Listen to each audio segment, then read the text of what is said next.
You guys want to hear what the weather's like in Nebraska? Nope. Well, I mean, I gotta share it with somebody. It's on my Twitter feed every day. Why? Because the algorithm has a really good idea of the people I'm attracted to, and there's this meteorologist in Nebraska who's like scarily my type. And you gotta understand, there's no reason I would need to see the weather in Nebraska. I don't even like if I got Michigan weather people, I'd be like, okay, because I have family in Michigan and I visit there sometimes. If the algorithm picked up on that, reasonable enough.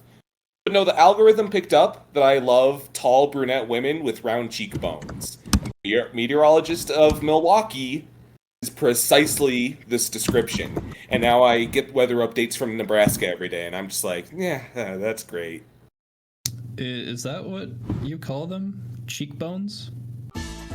Rev up those fryers and fill those champagne glasses to the tippy top. It's West Coast Toast and Roast with Tommy, Will, and Dav. Welcome back to West Coast Toast and Roast. It is cloudy in Milwaukee, and I'm Tommy. It is sunny in California, and I'm Will. And it is hot in Topeka. This is Dav. God, fucking Foster's deep cut. Man. Was that show good? Foster's. Yeah? Foster's Home? Yeah. I remember watching one episode on a plane as a kid, and it scared me. Scared. Yeah. I can't remember the episode, I just remember watching an episode on a plane as a kid and getting scared. Well, it's scary that way because you can't get off. Yeah. I have I mean, really he can fun. if he really tries. I have jumped out of a plane before, as you gentlemen know. Yes, you have. Yeah, we have video evidence. Yeah. Wait, have I seen the video? I don't know. At the video, like, someone filmed me before, because it's like, when you go skydiving. For those of you at home, I went skydiving. Before you go skydiving, they, like, shoot a video, and they're like, hey, how you feeling? And they're like, anything you want to tell the people at home? And I was just like, okay, let's see. Troy, Dav, Brandon, Tommy, Dad, Mom, Clarity. If I don't make it, I love you all. Is the video specifically for if you die? No, it's like I only said that because I could have. And wouldn't you want the last thing to hear me saying I love you guys? Yeah, absolutely. I guess I was just a little thrown by the concept of like a last rites before any kind of thrilling activity. I think they make you sign a waiver. Oh yeah, yeah. And we can cut this if you want, but the word is you threw up. Yeah, no, after, I unfortunately, it was like 114 out, and I didn't take any Dramamine, so I did throw up skydiving, but it was worth it. I'm glad I did. So weird. You had the option to take Dramamine? No, I forgot. Oh, Jesus Christ. Okay, yeah, I'll do it. So, and did you throw up like halfway, or like at the bottom? At the bottom. That's disappointing. I was hoping it would like fly up past you into your own face. Well, I'm glad you're always hoping for the best for me, Tommy. That would have been really funny, you have to admit. Yeah, it would be. Sometimes I watch videos of people throwing up because it's funny. Yeah. It's not the act of throwing up. It's like when it ricochets the sheer weight. It's the something intended to leave your body being shifted by nature back into your own body through the eyes. That's like hysterical irony. I think too much vomit talk's going to turn people off. I guess we gotta call it episode whatever, Vomit Talk. Vomit talk? It'll turn some people on. Yeah. Yeah! Speaking of turn-ons, Will, what do you got? Yeah, so thankfully I have a lot to toast this month, and I'm gonna start off by toasting Yakuza Kiwami 2. Yes! Yeah. So I played Kiwami 1, and it's good, but not great. Because, like, it's, a remake of, an old game, but, like, they still add a bunch of stuff. It's just kind of the fact that, It has a very PS2 story. exactly, that's how That's how I'd put it. But there's the thing about Yakuza games that's so good is just the fact that you can do things for hours on end and not touch the story. You can play mahjong, you can go, construct a building, and all of it is really fun. I'd say there's only like in a game with like a shit ton of mini games, I'd say there's only like one or two per game that I'm really like, I don't like this. In addition to that, the battle system is probably the best I've played so far. What's really cool about it is in Yakuza 1, you're kind of leveling up Kiryu. In Yakuza 2, it feels like, even at the start, it feels like you're as strong as Yakuza 1, but all the enemies have gotten stronger as well. So it's like a Banjo-Kazooie principle, where Banjo-Tooie is like difficult from the start, where the last one sets off. I guess it's not even like the difficulty, it's that like the way Kiryu moves and attacks, it feels like he's got all of his stuff from the previous game that you leveled up doing. But it's still at like, it's at a, now you can go even further. I see. The story's also really cool. I've only kind of dipped my toes into it, but the villain is really cool. He's this dude from Kansai. He's called the Dragon of Kansai. And he's awesome. He's really cool. Because Kiryu, who's the protagonist, is the Dragon of Dojima, so they've got that rivalry kind of that way. And it is just like it's still in the same areas as previous Yakuza games, but it is just a ton of fun to just go around, run around, go play Mahjong for an hour, go play Blackjack for an hour, go play Virtua Fighter for an hour, because that game is ported in Yakuza Kiwami too. Mm-hmm. And also what's cool is that, like in games where you play as like in a quote unquote bad group, like GTA, there's very it's obvious that they don't make these characters out to be, morally superior or anything. They're bad guys. But in the Yakuza games, it's clear how kind of deep Kiryu's values go. And so even though he is part of the Yakuza, eventually that kind of, gets muddled a bit. He's still a good person, and you would know that he would like, he's a strong guy, and he's a defender of the weak. So like as opposed to GTA, where you can just like kind of punch someone on the street and steal their purse, in Yakuza you have the option to save people from getting harassed on the street.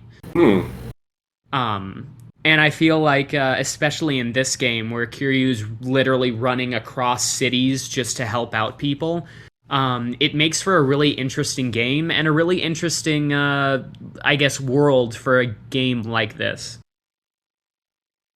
I see. So, and before this, you've played, I'm guessing, 0 and Kiwami 1?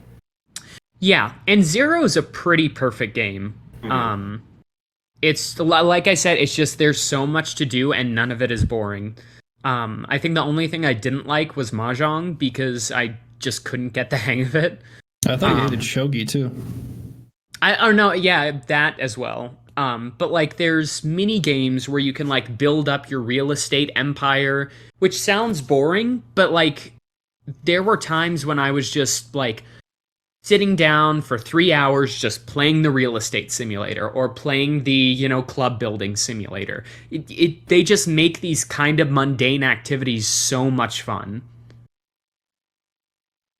Yeah, I've got my copy of 0 kind of just waiting in my backlog for me to have an open space to play it in. I've been, everybody whose opinion I respect loves Yakuza, frankly, so, I'm just still need to get around to it. And it does sound like just sound like the kind of thing where I'm like, well, how fun can it possibly be? A bunch of mini games, but I guess you do just have to try it out to really get around to it. Yeah, I mean, if I told you that there's like a mini game where you like basically serve food to people, you'd probably be like, that's kind of boring, right? But Yakuza does these mini games in a way that's just like so interesting. So you're like, oh my god, I gotta get this food to this person, and I've got to serve them this drink, and I've got to, take care of this issue. It's just insanely fun, and as an added bonus, the story's really great too. Majima and Kiryu are both Chads, and I never get tired of their dynamic. Ajima is like, sorry, boss. You go ahead. I was just gonna say it's kind of crazy that they pretty much never meet in Zero, and yet they still both feel like they're playing off each other somehow. Yeah, and I think that Zero does that really good. That like it establishes why they are the way they are, and it kind of informs their relationship, even though they never really meet. Everybody I know who knows Majima is like fucking in love with him, so I'm really curious to see what's so special about him. He's basically the Japanese Joker. I don't know. You call a lot of characters that. Now I know why it always kind of makes me chuckle. I mean, but this time I mean it because he was voiced by Mark Hamill in the original game. Which has famous pros such as how did it go again? Oh, I'm not sure if we can say that on stream. I mean, I can think of the boss promised us women, money, power, and women. So between Yamazaki from King of Fighters and Majima is more of the Japanese Joker. Yeah, I'd say Yamazaki is more of like I don't even know what villain to compare him to. I guess he's more like I guess he's kind of his own thing. Yeah, he's Yamazaki. Anyways, yeah, Sherm, I think you should definitely try Yakuza 0, but it does take a while if you're going to kind of enjoy it to the fullest. So, make sure to... I gotta make sure I have, like, a lot of time, like, it's over a break or something, because my, like, sin as a gamer is that I'm always anxious to move on to something else, too, and I'm always, like... I don't know, I have generalized anxiety disorder and autism, so I can't just enjoy the moment. So I'm constantly wanting to just beat something and move on to the next thing and just have it under my belt and consumed. It sounds like you can't really go about these that way to get the full experience. Yeah, I mean, you can get the story if you just kind of go through it. It will be hard, though, because a lot of the power-ups you get are through side stories. Oh, yeah. But it's just like, it's almost like you can't help yourself, but like play those things. Yeah, because I mean, I'm kind of the same way with games where, especially with how big my backlog is, a lot of the time I'm like really just trying to get through a game. But like for some reason, when I started the Yakuza series, I was like, okay, these are the games I really just want to just play through slowly and take in everything as much as I can. Yeah, I mean, they're fantastic games. All right, duly noted.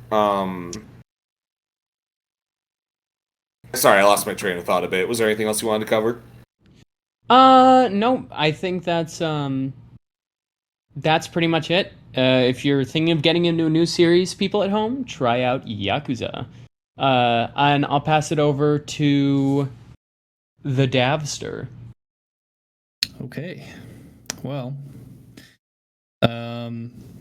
something special about this episode is that it's the first episode in a while where I actually have video games to talk about.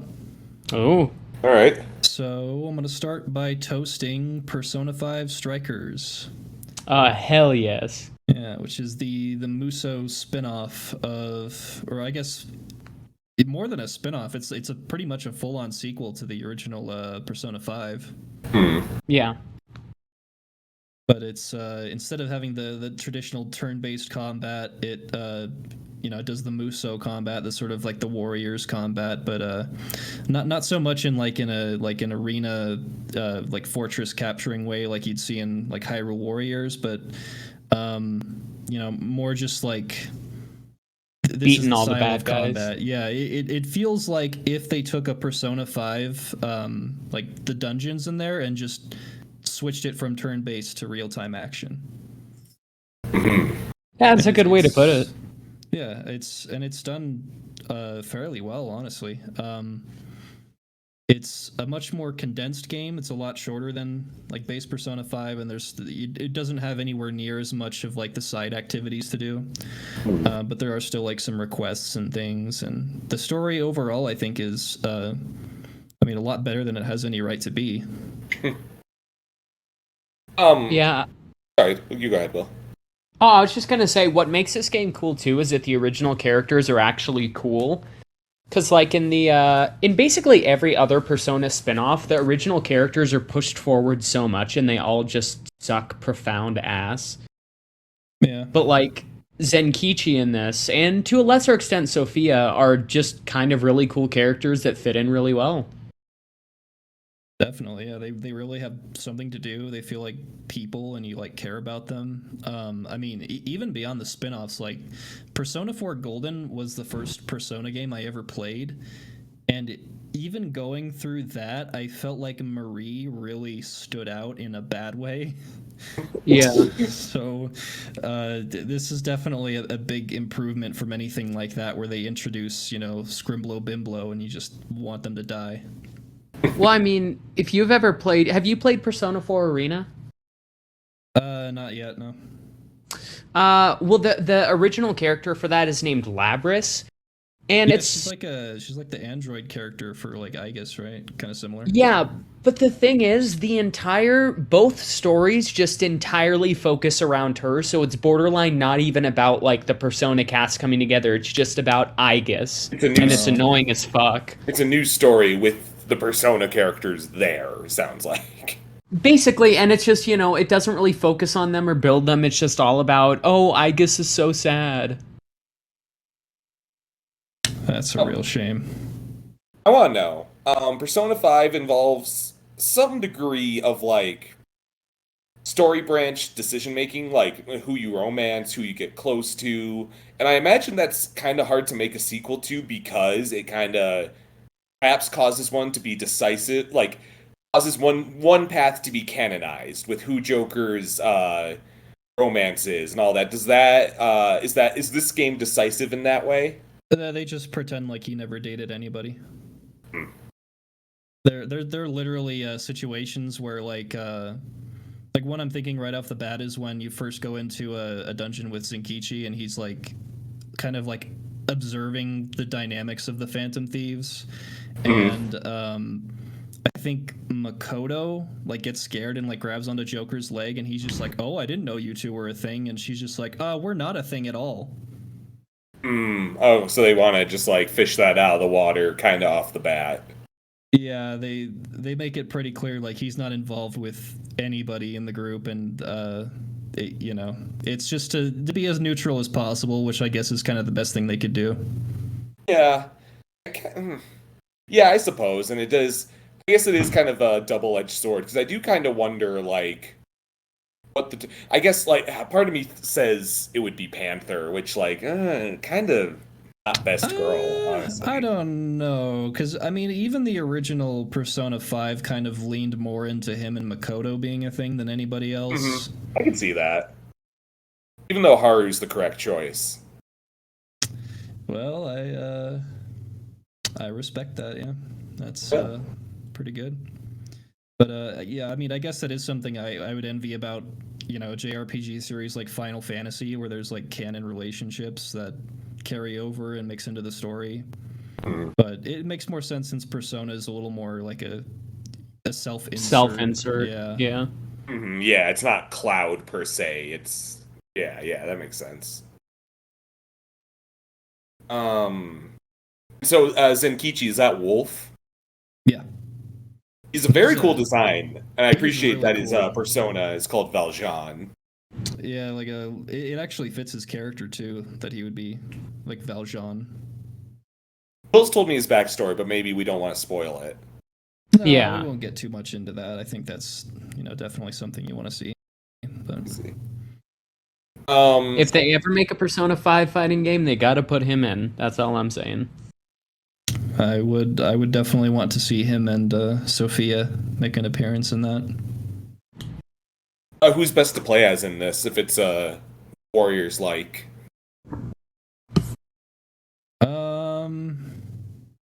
Honestly, Joker's kind of the most fun to play as since he can switch up the skills a lot. Everybody kind of has their own thing. I never really hated playing as anybody. But there's like you switch off a lot. Like you have your party of 4, so you can switch between characters based on like what's this enemy's weakness and exploit that. So it's you never really feel like any one character's like dragging you down. Is Joker saddled with Arsene, or do they switch that up? He has Arsene, then he has a ton of other personas that he can use too. Okay. You can switch between them freely, which I thought was pretty cool. I mean, they don't really change how he fights that much, more just like what abilities you have access to, but I think it's still admirable that they fit that much into this game. I like that too, because I'm assuming he's on the team no matter what. Can you switch him out? No, you can't switch him out. So yeah, he's always on the team. I think that's the most fair thing you can do is give him any stats, so you're not like stuck with someone who's only good in one situation. Like, I think Mario plus Rabbids I tried, and it just got. I think you were required to have Mario and a Rabbid at all times, or something like that. And it just limits your strategy a little bit. Which so I'm kind of happy that Joker, that if you're going to be stuck with Joker the whole time, he's extremely customizable by the sound of it.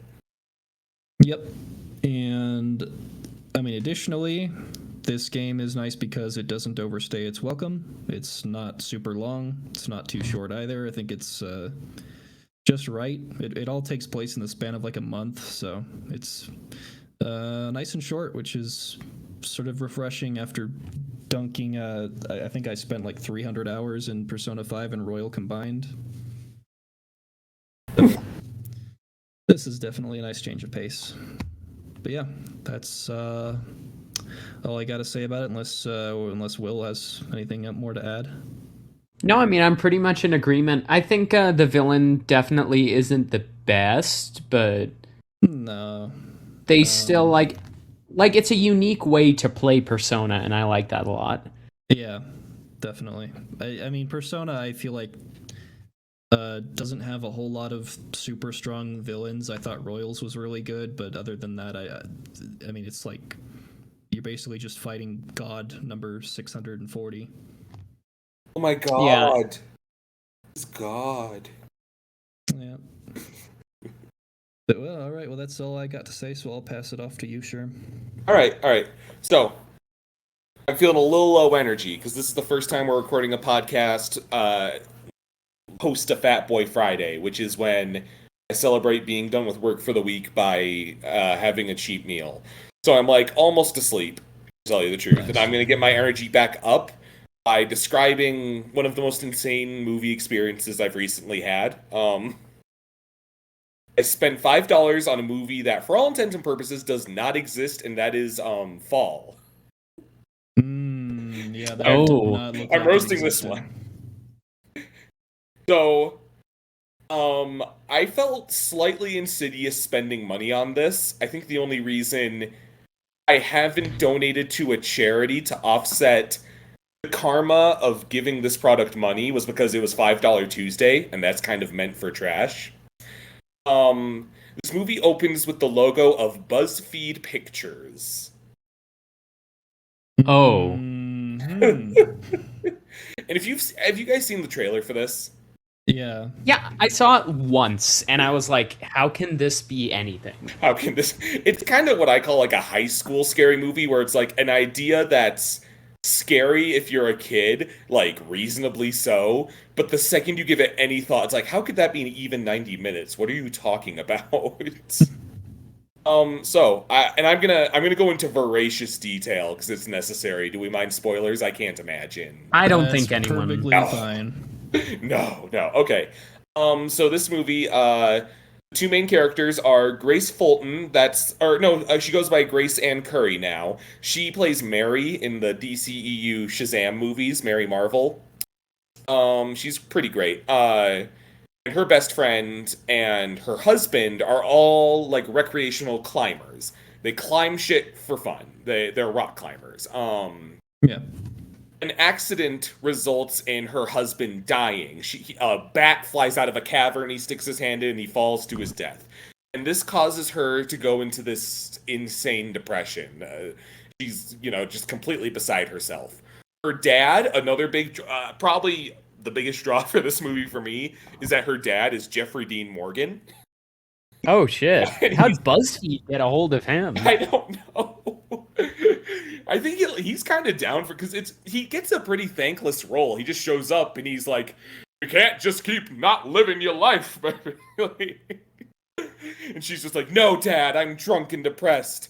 So her friend, after she's depressed for a year, is like, "We're gonna find your courage again by climbing this insanely tall, inactive radio tower."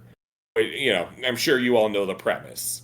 Yeah. And details are going to come to me sporadically. Her friend is an influencer. I guess I should point that out. Her friend is a daredevil influencer who like does insane stunts for views. So she's gonna stream their whole climb. And one of the early moments is they like stay at a hotel overnight to climb the next morning. They leave the motel, and she's like clearly wearing a push-up bra. And like her friend kind of needles her about it, and she goes, "Well, hey, tits for clicks."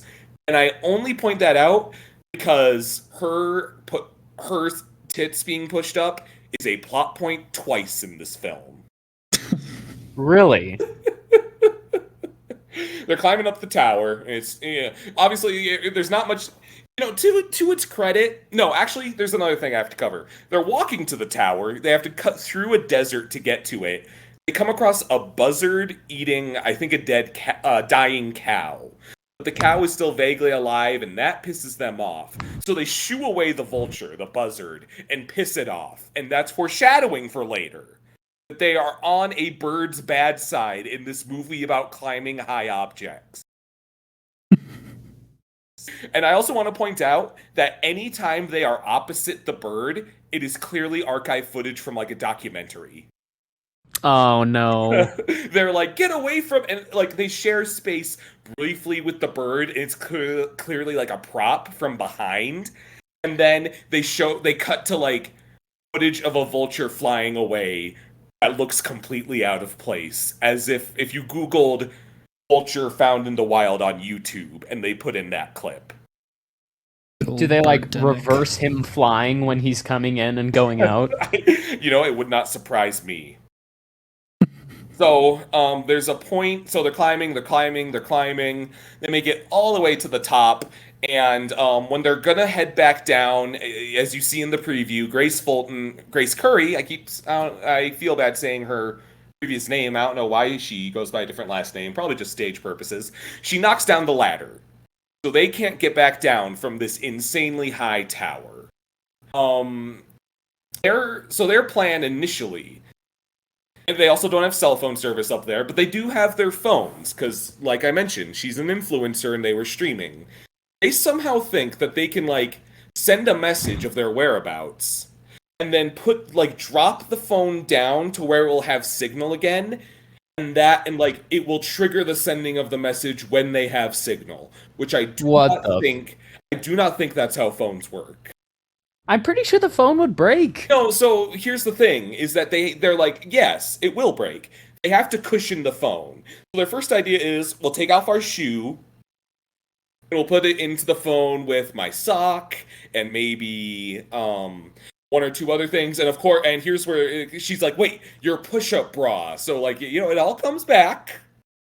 Gratuitous attention on her cleavage all comes back, and they stuff it all in and try to drop it. It doesn't seem to work. So like an egg drop challenge thing. To this movie's credit, it is a little scary to be up that high, I guess. Like when it's gonna be a little nauseating when you cut to a big shot from like 1,600 feet up in the fucking air. And I almost have to respect some of the audacity where it almost has the energy of when your teacher's reading you a book, where it's like, what could possibly go wrong next? When she knocked the ladder over, she dropped their backpack that has their water bottles in it, so they're gonna fucking die of thirst. But they notice it kind of hooked to a lower layer of the satellite. Bear with me. There's like ladder up, and like kind of a satellite in the middle, then the plate at the top where they're stuck. So the second woman drops down to go get it, and she brings it back up. We learn later, and this is probably the biggest thing I could spoil. We learn later that, and I'm trying to. There's no way to prepare you for what I'm about to say. I don't think. Just give it to us straight, Tommy. Eventually they're up top, and Grace is drinking the water. And she's like, the blonde eventually just kind of goes, "Well, you know I'm not up here, right?" What the fuck? She goes, "When I went out to get the backpack, I bled out. You just couldn't handle that you were alone." So a solid half Wait, hour. then how did she get the water? She because what happens in the film is the blonde girl goes, "Pull me up, I have the water," and she pulls up the cable of her with the water. And when she comes to realization, you hear the blonde go, "You didn't really think your scrawny arms could pull me and the backpack, could you?" Huh. So, and then the vulture from earlier is feasting on her remains because it's like stuck bleeding out on the satellite plate. Eventually, she's like, Grace is like, "I gotta figure out how to get down from here." Additional context. It was $5 Tuesday. It was a $5 Tuesday crowd. There was a family of like a mom and maybe 3 10-year-old or so kids sitting in the same row as me, and these were clapping. This was a clapping family. This was a Oh no. whoa Moog family.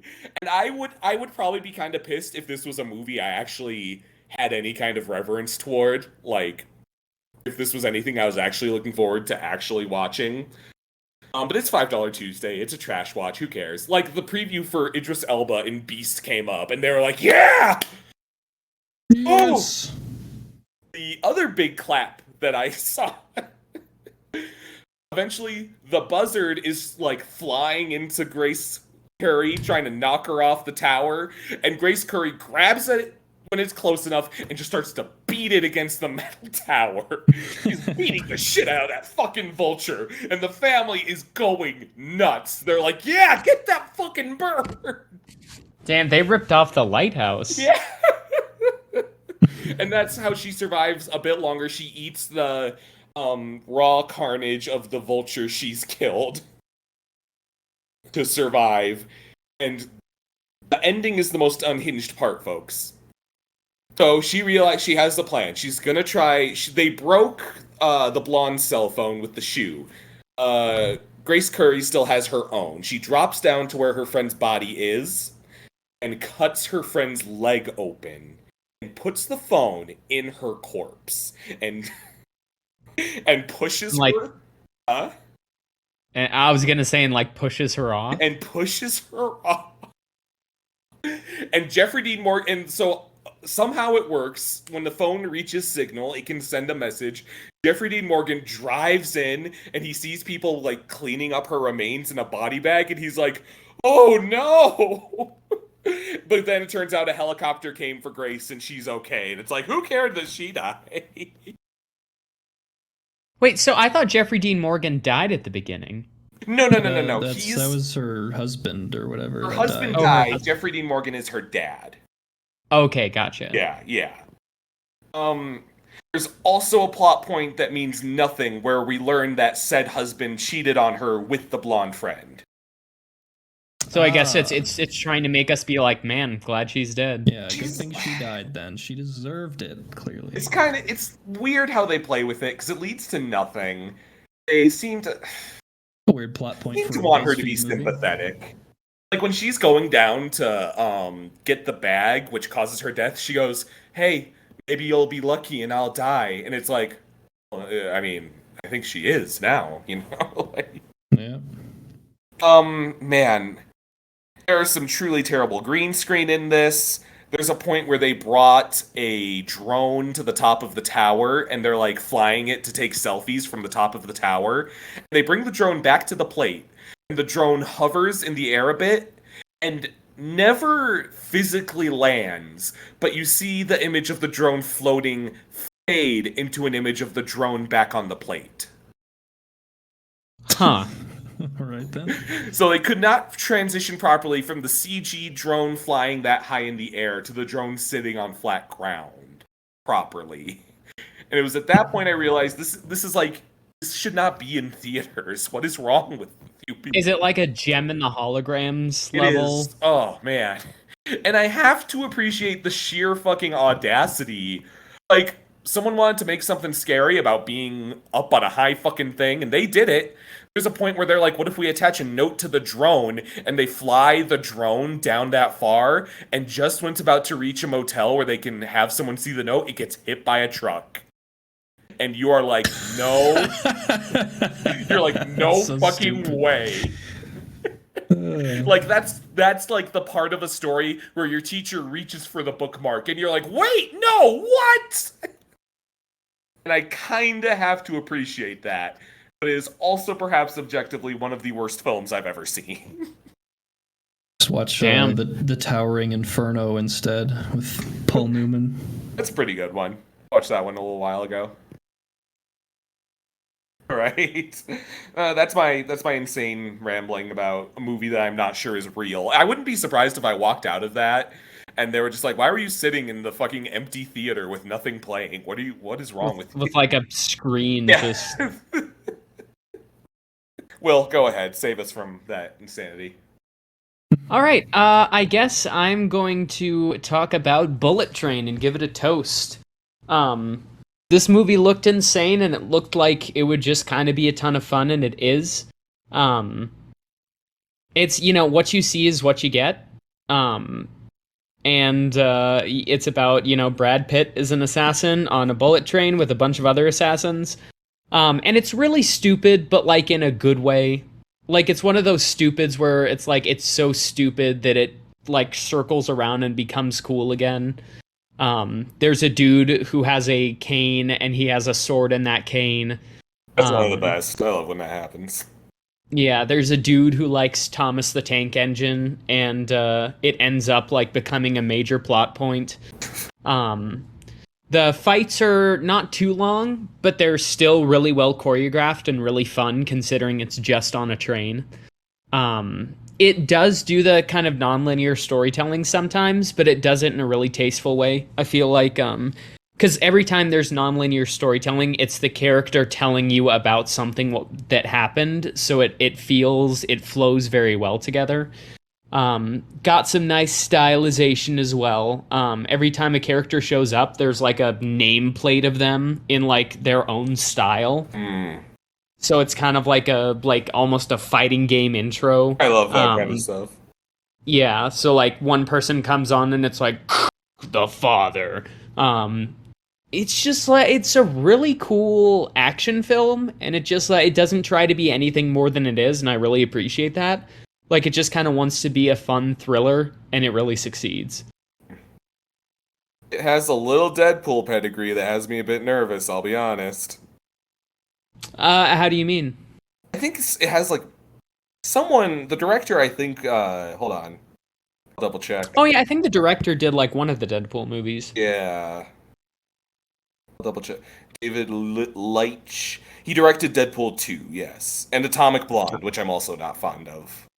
Yeah, I didn't love Atomic Blonde, but I did like this one. Like I say, it doesn't try to be anything more than it is, and so it's really successful at that. It just kind of shows that movies that are just kind of silly and fun can still exist without like carrying a huge message, and they can still be good. I do like. Sorry, you go ahead. I was just gonna say it is named after and takes place on one of my favorite modes of actually my all-time favorite mode of transportation. So maybe I should watch it. Yeah, more rails, less cars, right? That's right. I do like Twilight Japan. It is one of my favorite aesthetics. Oh yeah, it's the aesthetics of the movie are really good. It does seem like a very it seems at least pretty I do like it does seem to have this very distinct character designs. It almost seems like a slightly cartoonier John Wick with just like all the out there assassins and stuff. It 100% is, yeah. Okay. All right. Yeah. But yeah, I mean, I know it's not much to talk about because neither of you have seen it, but that's Bullet Train, and I'd recommend. It's just like it's just a lot of fun. Don't really have to like you're not going to go and being like, wow, that really you said a lot about the human condition. You're just going to go in and be like, that was so cool when he hit him with the briefcase. You do forget that I hate Thomas the Tank Engine, according to you. Well, yeah, because I think you're gaslighting me with this, but you told me you didn't like Thomas the Tank Engine. I don't. Just one day, Will woke up and decided I hated Thomas the Tank Engine. And no, you woke up and decided you hated Thomas the Tank Tommy, Engine. To be fair, Tommy, one time when I was at your apartment, right, I went into your bedroom when you weren't looking, and I found this puppet, like this voodoo doll, and it was Thomas the Tank Engine. It had a bunch of like needles stabbed into it. So what's your explanation for that? What do you have an excuse for there? You found little Tommy, huh? Yeah. No, I need to give like my genuine side is that one day I just got a message from our friend Troy, co-signed by Will, I guess I'll say, that just says, not as much as you hate Thomas the Tank. And like, I want you to imagine like being told, I was like, wow, you must really hate that. And being told, not as much as you hate Popeye the Sailor Man, as if you've never mentioned Popeye the Sailor Man before. Like, just seeing a message to that effect and being like, what are you talking about?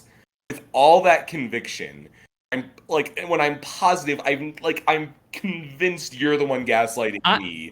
I'm convinced. You told me I hate Thomas the Tank Engine. Why would I see? The thing is, why would I like make up that zany Thomas the Tank Engine? Tommy hates that.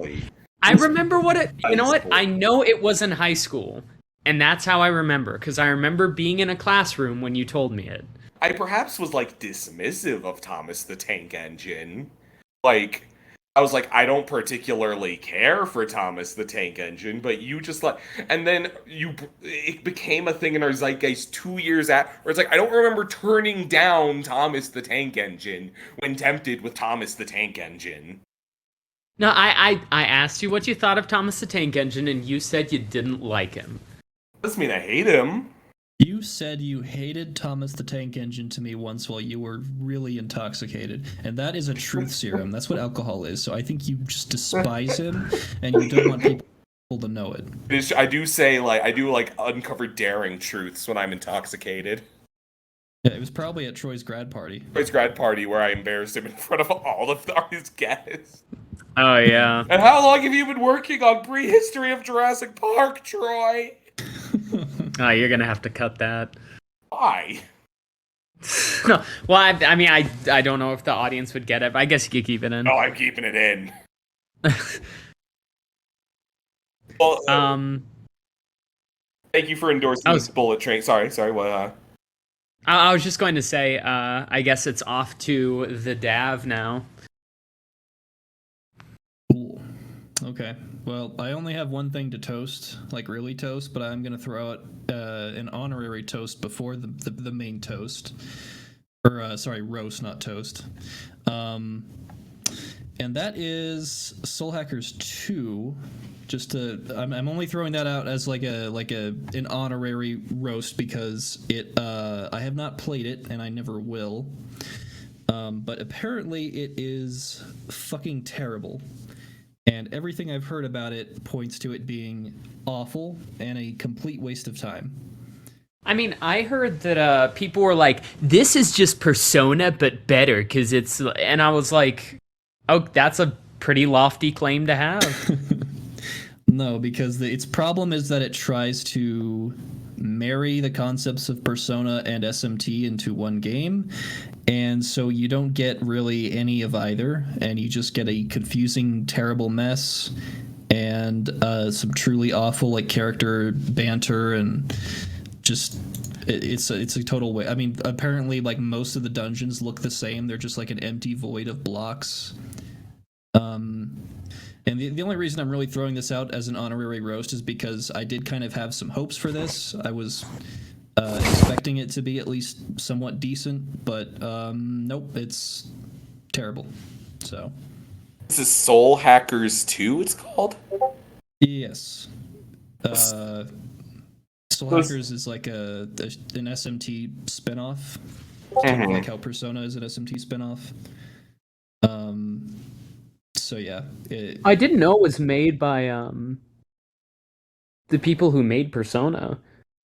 yeah, it's an Atlas game. So these are resources that could have been put into like SMT 6 or Persona 6, but no, they had to work on this piece of shit. So, but when you say what's distinct about SM? Because I'm guessing like what Personas like the personas of Persona, they have those. When you say elements of Persona, so is SM? What about SMT? Because I've never even played SMT. Is it just like a straightforward JRPG? Like what's brought in there? It is basically the personas in Persona are demons in SMT.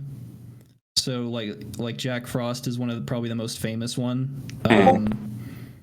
So there's a lot of carryover there. I think usually in SMT those demons are like actual members of your party as opposed to like just things that you use. It's more like Pokemon because you can collect these demons and like use them in your party. And Persona's usually also more about like contemporary Japan and being sort of like a social simulator, while SMT is like, you can go from like the medieval ages to the apocalypse and just all sorts of different settings. And they're generally like harder, and they're more geared toward like the hardcore JRPG fan. I guess so. I always like the designs. I think there's a Virtual Boy game called it's focused on Jack Frost. I think it's called Jack Bros. It's Jack Frost, a Jack-o'-lantern one, and a Jack the Ripper one, and they're like platforming. And I always thought that was like, I don't know, I always liked their designs. I'm aware they're more like kind of a mascot vaguely than any kind of big deal, but I guess I kind of like the idea of having like a Pokemon deal with them, but it sounds like trying to balance that with the Persona system sounds like kind of a headache. Yeah. And I don't think it's like impossible, but they have to actually bother to make a good game. But anyway, that's more time than I really wanted to spend on that piece of shit. But because my main roast is one that I think that both of you will agree with. And that's a movie we decided to watch on a whim called Antichrist. That was actually going to be my next roast. Because wow. What a fucking movie. All right. Would it make you guys mad if I told you that I knew about the clitoris scene before we went in? You what? Jab. And that was kind of one of the reasons I picked it, because I wanted to see what happened. I wanted to see your guys' reaction to it. So, I think when we've discussed Audition on the pod, but it might have been the lost episode, maybe. I'm not positive. I don't know if that was the lost episode. Maybe it made it to air. I'm really not sure. But there's this fucking cursed IGN list that I saw that was like truly scary horror movies. I'm like, all right, I'll bite. And I remember it consisting of Audition, Antichrist, and maybe one other thing that I'm certainly not gonna go out of my way to revisit. 'Cause we both watched both of those movies, and we all just had this reaction of like I remember watching Antichrist being like, boy, I hope I'm not the only one not into this. Yeah. No, Antichrist is I mean, the only thing antichristical about it is that, it feels, watching it is probably like a torture in hell because it's so fucking stupid. I don't fully understand why it's called Antichrist. I'm sure that there's some like posh movie reasoning for that, but it doesn't really make sense as the title. Yeah, I don't buy it. It's because it's a movie about not about like torture porn, basically. Yeah, I guess it kind of it might be going for feminist themes, and I'm not sure. Well, it's about a woman who goes bonkers because her child is dead. Yeah. I don't know, man. I mean, the problem I have with these movies is there's like so much like truly disgusting gore, and it doesn't justify it at all. It's just to be like, man, look at how freaky this is. Yeah, the gore in this isn't even like fun. It's just It's just like, oh man, that sucks. Like Willem Dafoe. I don't even want to say it. yeah, I know what you're talking about. He takes a little hit to the gonads, and it's well, let's just say we're going from pineapple Kool-Aid to cherry Kool-Aid. Yeah. Jesus Christ. This might be the grossest episode. I don't. Yeah, we started off talking about vomit, and now we're talking about Kool-Aid. And then quite literally, we're going to be talking about the penis. Yeah, Willem Dafoe's stunt penis in this movie. I do think that the intro scene with like the kid dying is at least kind of an interesting hook. I like the bit where the mom can like hear the kid's voice and she's like wandering through the forest trying to find him, but I think that's like the one thing I can truly positively recollect about this. She's going like, Katie baby, Sean! Where's my Katie baby? Sean! Like I mentioned at the beginning, the infamous clitoris scene.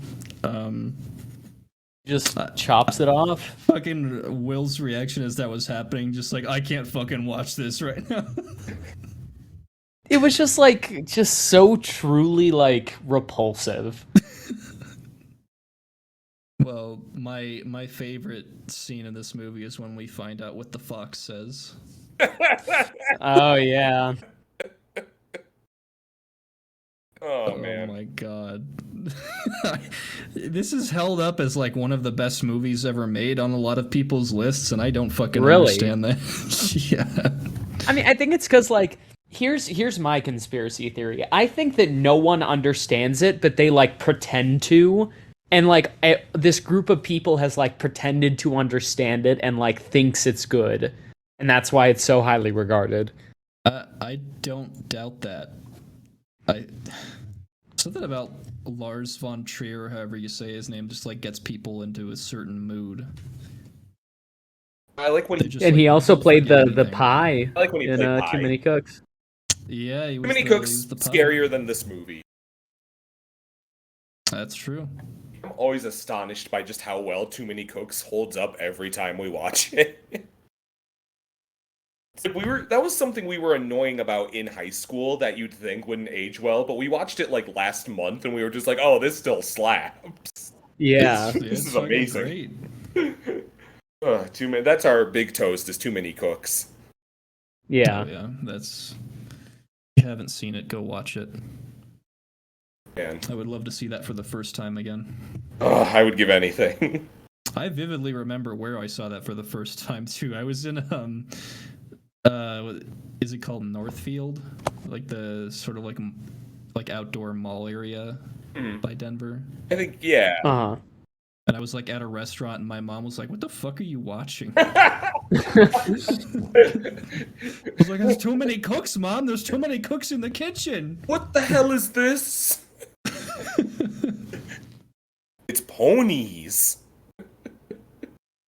What's the most fucked up thing? Because that was our friend in high school just showed it to us in the hallway one time. I want to know, what's the most fucked up thing a kid's been like, watch this on YouTube, like at school or something that they've shown you? One time someone was like, I showed them Don't Hug Me, I'm Scared, and I was like, man, this is pretty creepy, and he's like, you want to see something scary? And he showed me this video of this guy cutting his head open.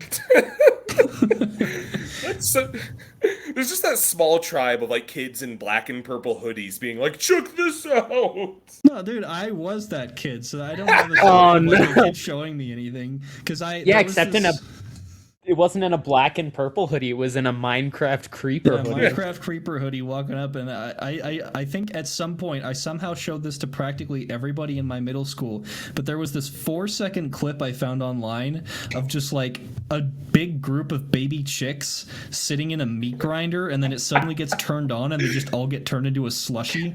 And I showed that to so many fucking kids just to see their reaction, and it was the funniest fucking thing. It got to the point where I would like start approaching kids in the hallway with my phone, and they would like get freaked out and turn around the other way. You were infamous. Yeah, it's funny how we've ended up talking very little about Antichrist because there's not really much to say about it. Yeah, no. It's just kind of a stupid movie. There's really not. I mean, it's when you boil it down, it's just two parents lose their kid, and the wife has a psychotic break and tortures her husband. Yeah. And that's really all that happens, and it doesn't really have more to say other than that. That's pretty much it. I mean, on Letterboxd it says like when nature takes its turn, things go from bad to worse. But it's like, what do you mean when nature takes it? Like they go to a cabin. There's nothing about nature. Yeah, I mean, nature has nothing. She just has a psychotic break. That's it. There's nothing like. There's the spooky fox saying, "Oh, chaos reigns," and that's which I think we all laughed at that. Yeah, it's fucking hilarious. It was like a poorly edited like they got footage of like a fox yawning, and then they just like edited it to say something. like hand in hand with the vulture from Fall. Yeah, they do like the forward and the backward, and then that's how they make it talk. Man. I'd say Such a stupid fucking movie. I'd say the most memorable thing about it is that we watched Smiling Friends Go to Brazil before watching it. There's a point in the movie where the woman tells Willem Dafoe, she's like, "Well, I think you are glib. You talk glib," and we're like, "Glep?" Glep. Should do the glep dance. Yeah. Troy, if you're listening to this, you know what to do. And oh man. Alright. Okay, enough about Antichrist. I'll pass it back off to you, Tommy. Sure, alright. You're gonna pass it to the Antichrist. Oh, there. Yep. Well, you could call me an Antichrist because I main Tom and Jerry in Multiversus, the game I'm toasting. And people who main mages in those games, they're not well liked, but at least I'm on Iron Giant main. Those are truly repugnant. Why? Iron Giant has the highest win rate of the game by a ridiculous degree, and the developers are like, we're shutting this shit down. I think it's like I saw like on the subreddit they made him borderline unplayable now. I think they bit off a little more than they could chew, quite literally, with a character that large. See, I'm getting a little ahead of myself, but I don't generally. There's only certain situations I have trouble with Iron Giant with, and it kind of leads into my big problem with the game, is that it has this heavy emphasis on 2v2, and really and truly, that's the way to play it. I was never like a big 2v2 guy in Smash. I think it's a very interesting niche to fill. I think the characters are built that way. But the problem is characters are also sorted into like class categories. Every character is either a bruiser, a mage, a tank, an assassin, or support. So you have no control of knowing what kind of character you'll be paired with. And like, obviously you have no control over who you're going to fight, but that wouldn't be challenging. So there's no way to strategize. I'm going to pick whatever character I'm in the mood to play as. And I end up kind of kicking myself if I pick Arya Stark and I'm with another assassin. Because now we're two glass cannons and we're against Iron Giant, who's going to like sneeze and send us fucking flying. You know what I mean? I wish I could coordinate, like, I'd happily no-second who I'm paired with and make a proper choice based on that. If I know I'm going to be paired with an Arya already, I'll be someone heavy, like Superman. That's kind of my only complaint about the game, though, is that the specificity of the characters do make it hard to strategize. I don't do a ton of, like, online gaming, even as a big fighting game guy, and this is the most engrossed I've been with, like just doing match after match online since like Crash Team Racing Nitro fueled. It is just, it is a Smash like, and I think my experience in Smash has given me a bit of an edge where I can hold my own pretty well once I'm good with the character, but it really is kind of its own thing. It's free to play. And what's kind of, people are like, oh, what, I have to pay for the characters or use in-game currency, which takes a long time. I'm not going to sugarcoat it. It's not easy to get every single character. But if you take into account most people only play 5 of the 70 characters in Smash Ultimate, I think, working towards who you're going to be, it's really not like I have everyone who I like to be at the moment, you know what I mean? And by the time someone rolls around that I'm excited to be, I'll be able to purchase them. So, yeah, my current rotation is I guess I would call my main Tom and Jerry because I'm Satan. Also in my rotation, I like to be Taz, Superman, Bugs Bunny, Arya, sometimes a bit of Harley Quinn in there. I'm not even sure. Yeah, I do think the people working they wanted to put authenticity and like big character at the forefront, and I'd say every character to a certain degree is very faithful. Like Tom and Jerry, I would call one of the most well-animated fighting game characters ever because the detail put into the fact that all of their attacks are somehow fighting each other is so exquisite and so great. It's what kind of drew me in. And they're just better animated than Brisket. Excuse me? Better animated than Brisket? Who's Brisket? Bridget. Oh.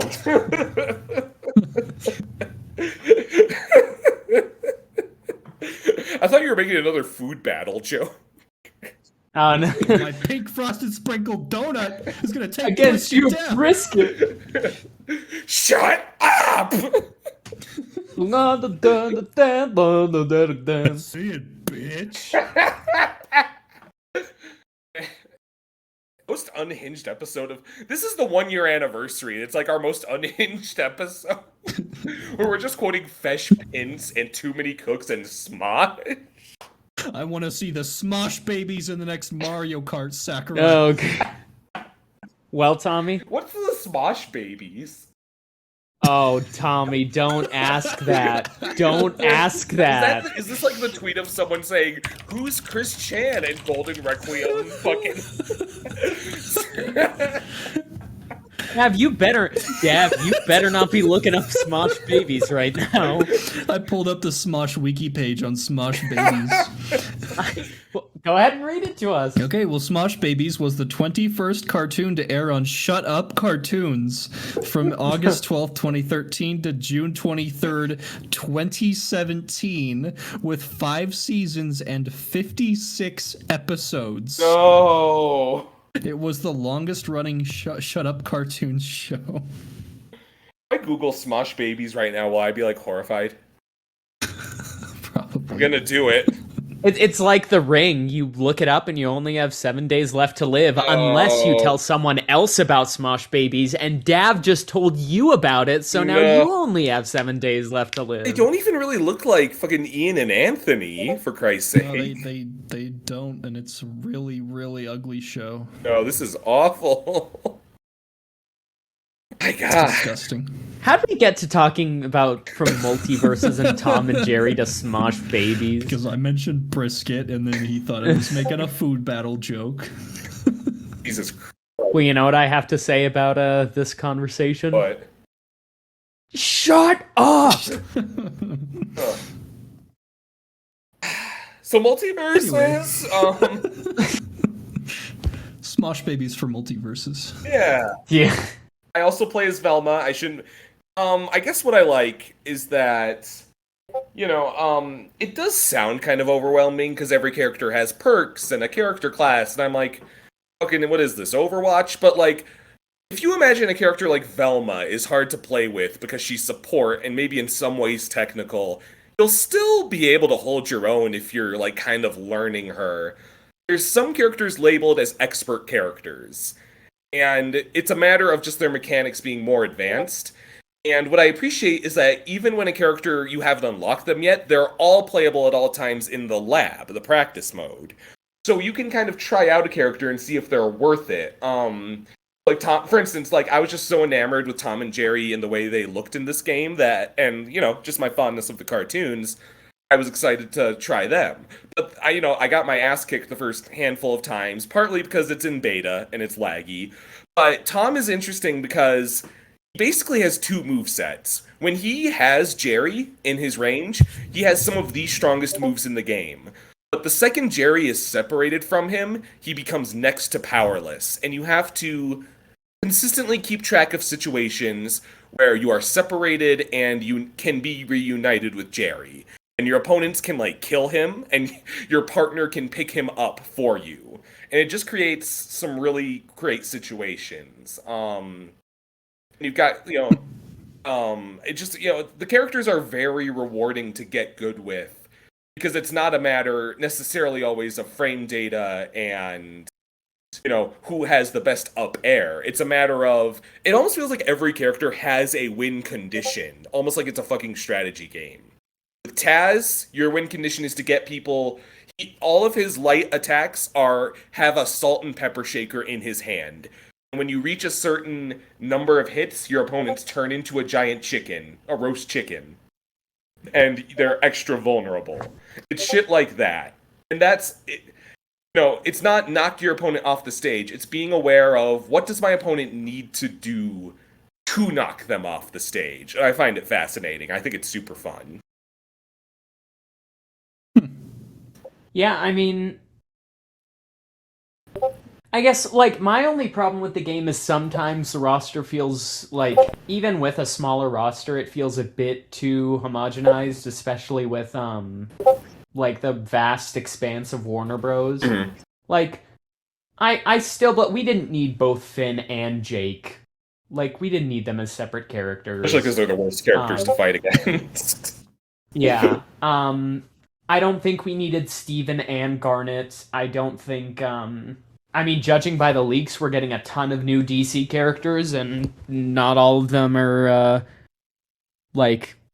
super interesting. We're getting, 3 more Game of Thrones characters. I'd, much rather have it at least start with, I don't know, maybe, 1 or 2 per series. 2 if it's a big series like DC. Mm. But, I don't see a reason for Adventure Time to have 2 reps, and with a rumored 3rd one on the way. Who are people saying is coming? Marceline? I guess.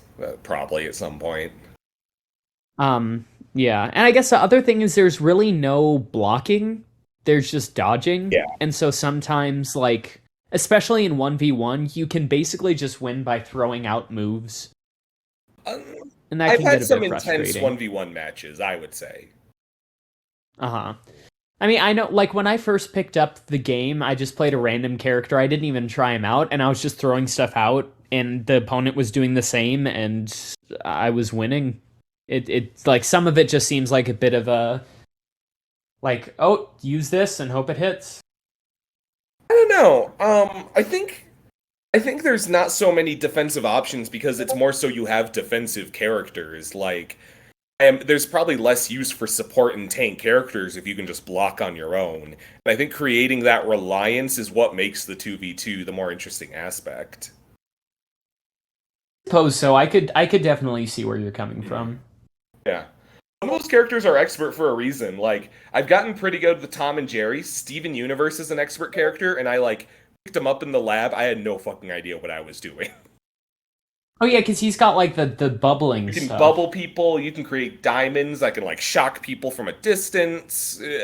I don't see myself getting very good with him.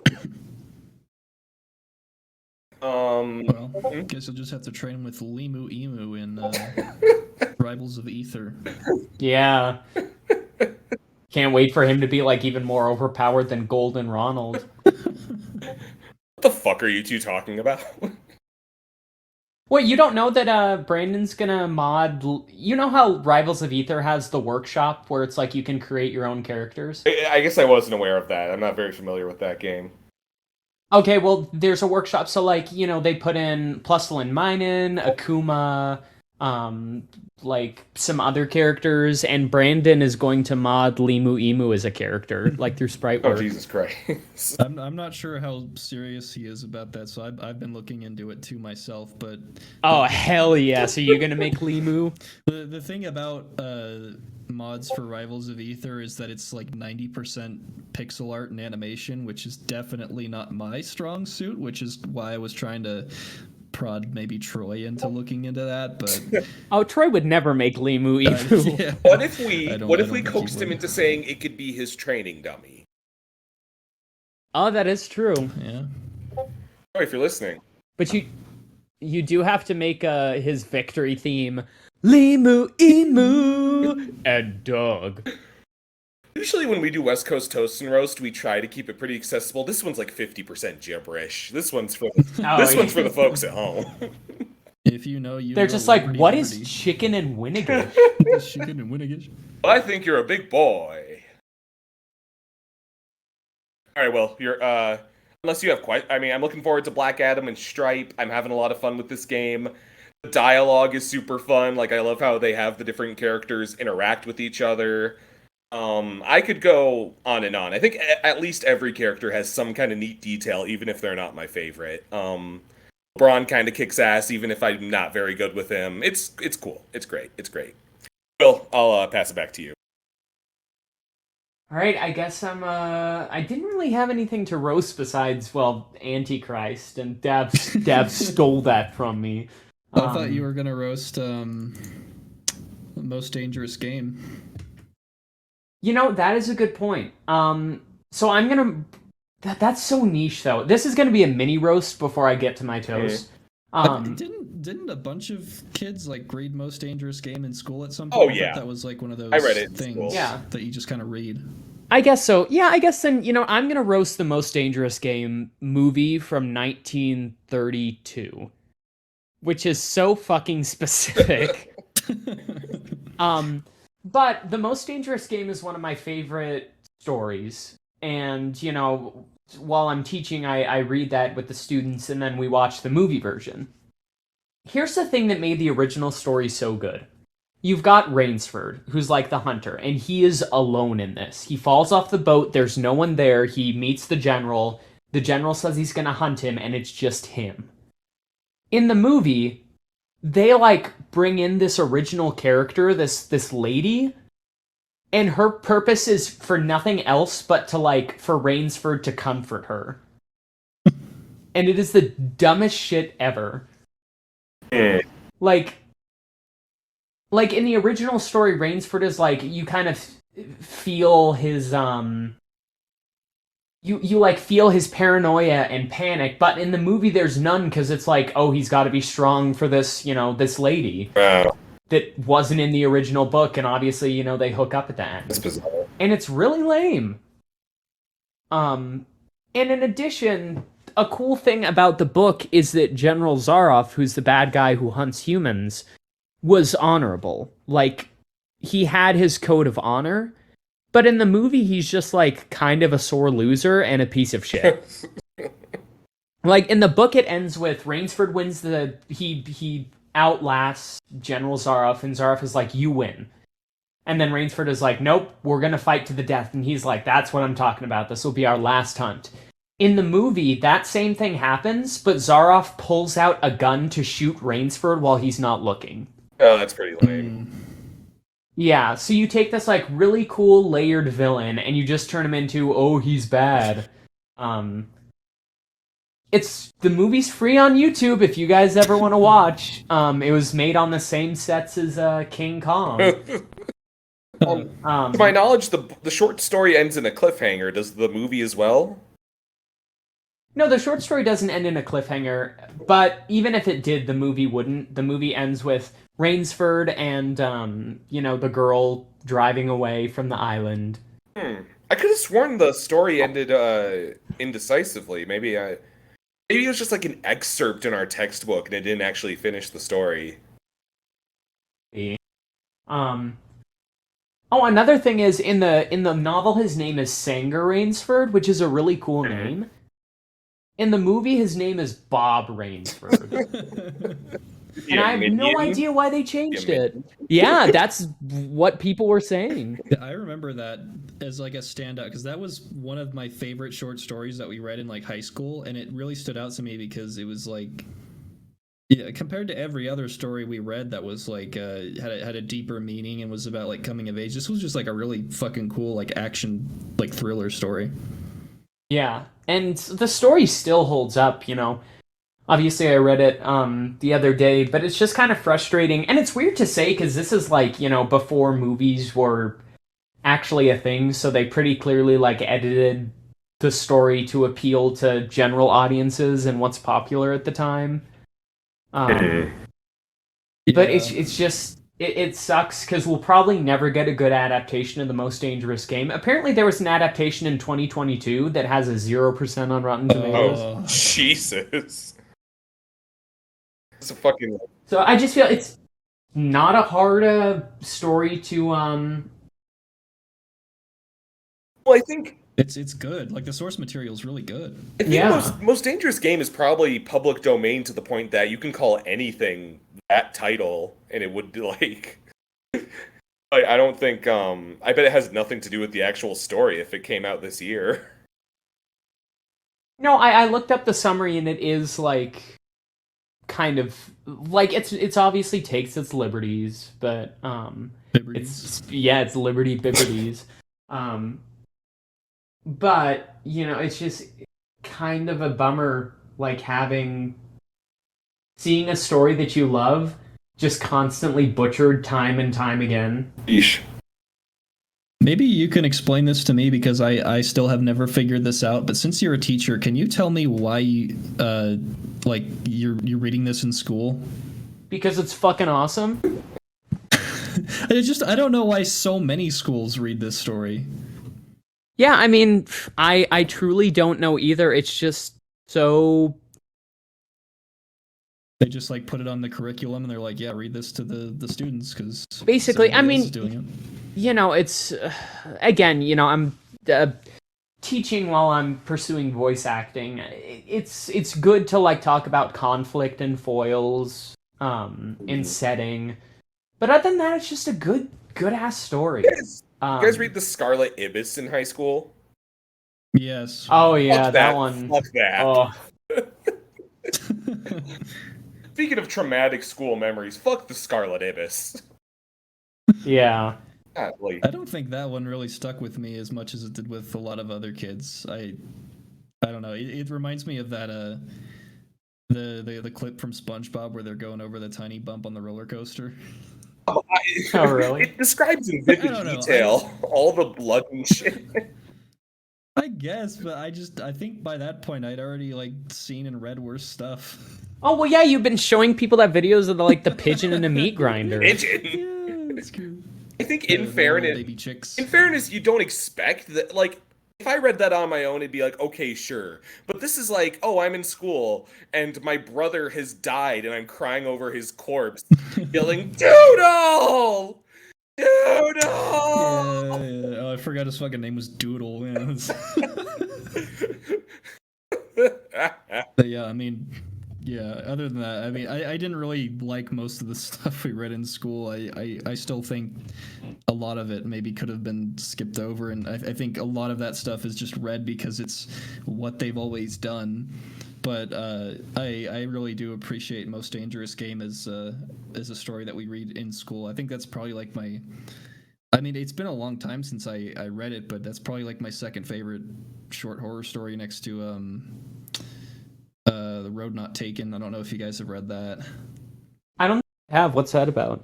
Oh my god, it's so good. So it's basically the premise. It's like a sci-fi thing, and basically the premise is that Earth is being invaded by like aliens, and these aliens are like so powerful that they've taken over like a huge amount of like the galaxy and like a bunch of different parts of like other galaxies, and they land on Earth, and like humanity is like getting ready to fight them, and it's like really intense.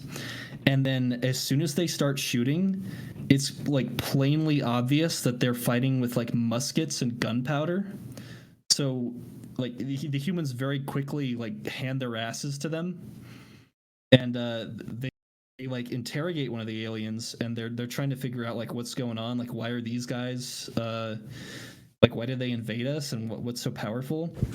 And what they figure out is that the ability to like travel faster than light is a very primitive ability that humans just accidentally skipped over. Like it's the road not taken, basically. So we ended up we progressed our technology and pretty much everything else. Like our weapons are so advanced, while every other alien civilization that found faster than light technology didn't progress much faster than that, because that was the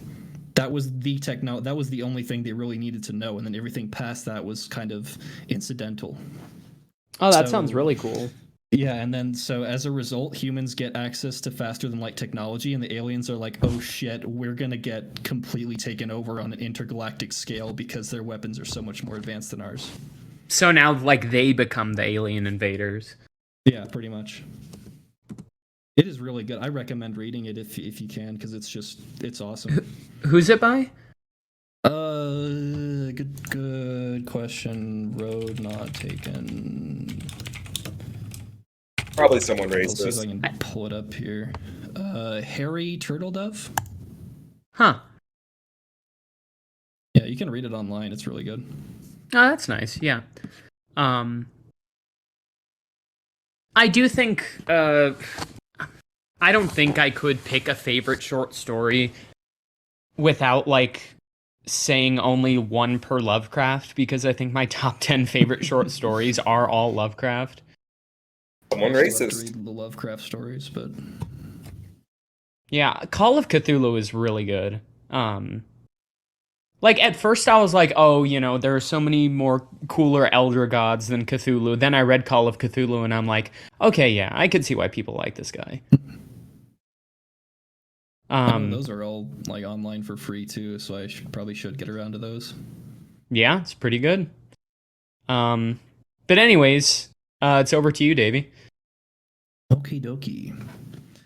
I'm gonna toast something that I thought I was gonna hate going into it, and that's because it is a Justin Roiland project.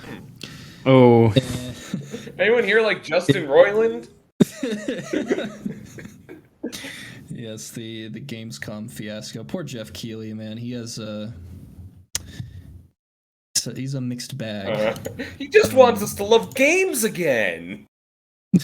Yeah, but he sure does love movies. Yeah.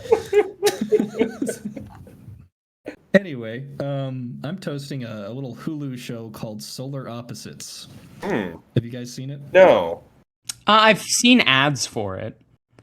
It's very Justin Roiland, especially to start, because it's about these, and they summarize this at the beginning of every episode, but it's about these aliens whose planet was destroyed, and so before the planet was destroyed, they sent out basically 100 different families, and all the families have like this baby alien called a pupa. And what the pupa's purpose is to grow and terraform whatever planet they land on to be more like their home planet. So the families basically have to protect the pupa and make sure it doesn't get killed or anything until it can grow and terraform everything.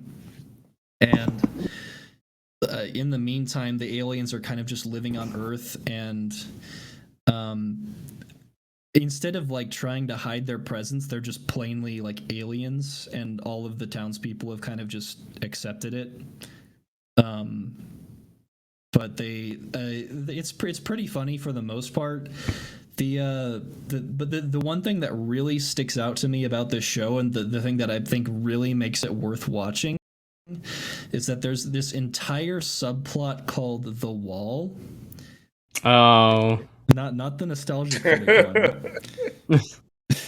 But they're basically because it's a family of 4 aliens, so they have like a son and a daughter, and the son has a shrink ray, And whenever a human being like pisses him off, he will just shrink them down, and he has this wall in his bedroom that is like a huge ant farm, and he just tosses the human in there. And over time, this wall has grown into like this collective advanced society of just people trying to survive off of like small things. So one of them who is just to give an example, one of them was the CEO of AT&T, and he threw him in there, and he becomes like a farmer who has a mouse that he like milks and provides the milk for the rest of the society. What the fuck? Huh. It's I think Tommy, you would like it because I know you said like in your review for Marcel the Shell that you like watching like tiny things. Yes. Hamster core.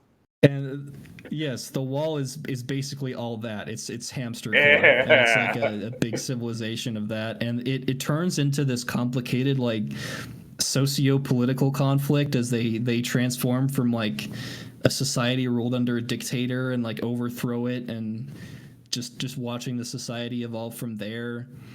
And there's just a bunch of complex relationships, and it is just totally distinct from everything that is going on in the main like alien story, because they have entire episodes devoted to the wall, and you can see in the background just a different episode like happening of just the aliens like doing just completely out of context shit while all the focus is on the wall, and then it just, the next episode will be back to the aliens. But that is really what I recommend watching the show for, because it is really fucking good for some reason. And I think initially they didn't expect that to be the big part of the show, but as it's gone on, like season 3 puts a really big focus on it. So I think that's what they've realized people really like about the show. What the hell? Fortunately. It's so good. I can't really do it justice. I think maybe to give you another funny out of context thing is like one of the characters who gets shrunk down and thrown in there is diabetic, and they're like scrambling to try and find him insulin. Oh no. I love when that's one of my favorite things, just completely unrelated subplot. Like, I don't know if you guys ever watched American Dad, but there's this weird one episode randomly in the middle of like season 5 as the alien take a golden shit. It's just like a shit made of gold and diamonds. He does that like in the middle of the woods. And a random character we've never seen before finds it. And now every like 10 episodes, we revisit people quarreling over that golden shit in a fashion that is in no way related to like the characters of American Dad. And it's like a fucking Twilight Zone story where people are so overtaken by greed in like a theatrical fashion that close people like betray each other and kill each other for this golden piece of shit. Yeah, it's very much like that. Just a completely different subplot. It sounds very Justin Roiland. Is it terribly discernible from like Rick and Morty, like in humor and in structure? Well, definitely in terms of the wall, there is also quite a bit of focus on like, because the main, who's like the patriarch character of the family, is very much just his Rick voice, and in a lot of ways it's basically just Rick. Yep. Like he's very smart and just devoted to science, but then there's also like his husband, quote unquote, and then their 2 kids, and they have their own stories, which are I would say very different from Rick and Morty, which is nice.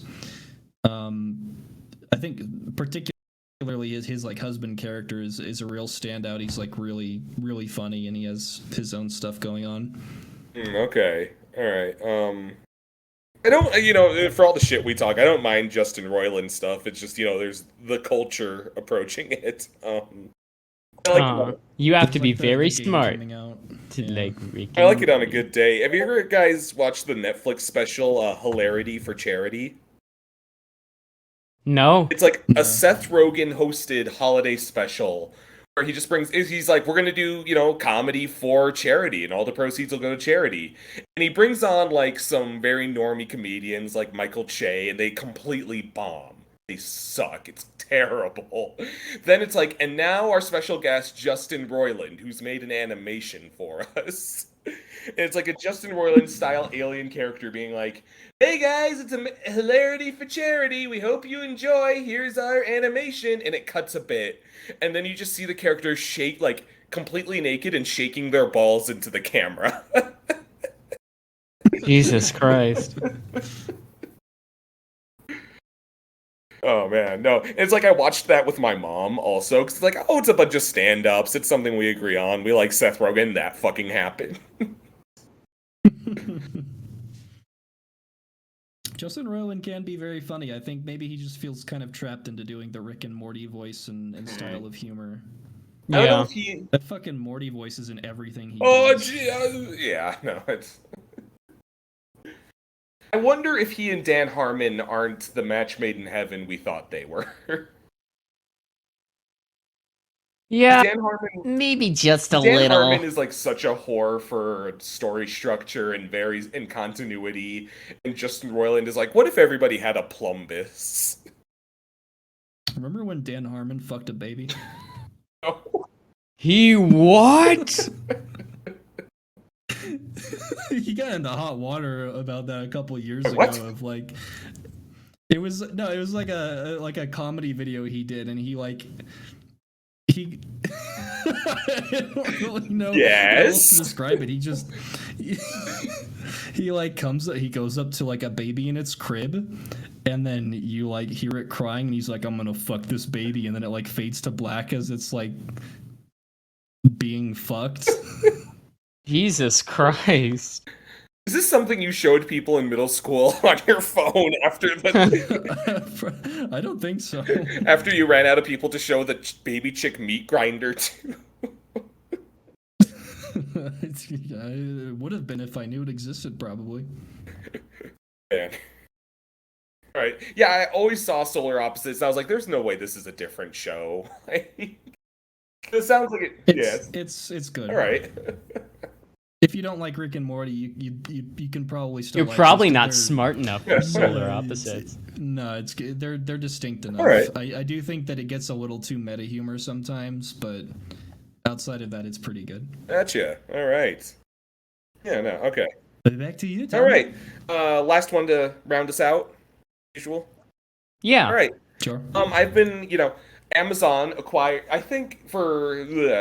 Amazon acquired all of the James Bond movies, and I've made a mission of watching them in order. So I've just tonight, actually not officially tonight, because actually this movie, just as we started recording, I was watching On Her Majesty's Secret Service, which is a really cool one. But it was longer than I anticipated, so I'm gonna watch the last 20 or so minutes after this, after we log off. So I've officially watched almost all of the Sean Connery James Bond movies. My mission is gonna come to an unexpected stop because it turns out Amazon's only keeping them till September, which is fucking dog shit. But I'll be able to find them elsewhere. It'll be fine. It just might not be quite as expedited as it has been. I think they acquired them because this summer was, I think, the 60th anniversary of the first one, Dr. No. So I decided now, I'd seen one or two, I'd seen a couple of the Daniel Craig ones, and I'd seen GoldenEye just to understand the video game references, but I never watched them all from the start with Sean Connery. And I think they're very fucking cool. A lot of people are quick to jump on, oh, they're probably very misogynistic and sexist, and yes, but I think, I think that the Bond girls, as people are wont to call them, are often pretty autonomous. I don't always, there's obviously some bits that don't fly. I think there's a bit where he smacks someone's ass that would not fly today. I will slap you like I'm Connery. But we got like Honey Rider, who's genuinely like an intelligent scientist and like fierce woman who can kind of shake up James Bond herself in her own right.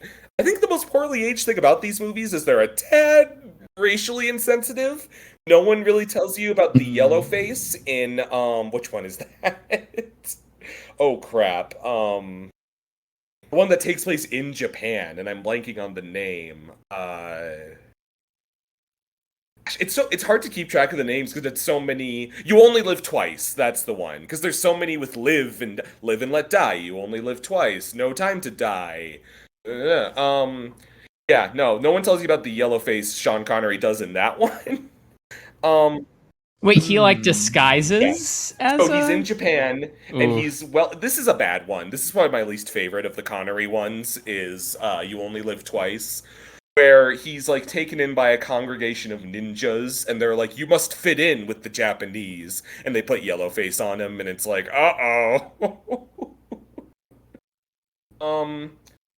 But okay, on the brighter side, I think every James Bond movie is an excuse for Sean Connery to go on a vacation, and they're all gorgeous.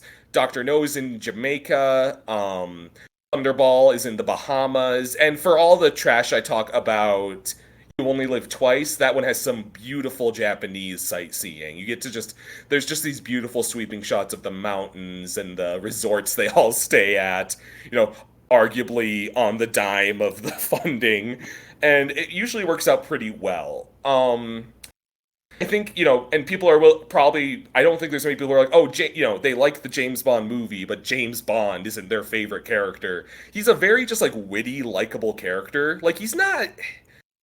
I feel like it's easy to stereotype him as just this perfect man's man, but there's moments where he's trying to hail a taxi and like he's about to get into a fucking cab and a bunch of women just like cut right in front of him and he gets really frustrated. It's just small human bits like that. Is he gross to women? Maybe just a little, but I think isn't Christopher Lee in one of them? a later one. I don't think he's alongside Sean Connery.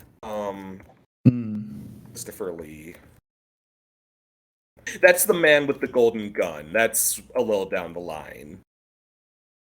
I heard that one was really bad. I think that's supposed to be pretty bad, yeah. I find, though, that, it's interesting to see, because these have been made since the 60s consistently, and you see how effects have kind of changed here and there. Like, kind of a big one is Thunderball. That was the highest grossing one at the time, and it was iconic in the 60s. Like, Last Night in Soho, the big-ass marquee when they're in 1960s England is Thunderball. But people today don't really like it. And I think it is one of the most beautifully shot Bonds. It has some of the best villains, like this femme fatale named Fiona Volpe, who's excellent. And some of Bond's best kills are in that one with a fucking harpoon gun. Then you get to the climax. It's entirely underwater, and 40 minutes of Bond and the bad guys in wetsuits, not able to talk to each other or really emote, and just slowly underwater shooting each other with harpoons.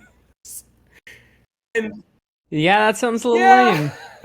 But the thing is, that must have been like, they were like, okay, what if we did, I like the audacity and like the attempt to be like, let's try underwater fight scenes. Like, sure, let's give it a shot with a harpoon. Yeah.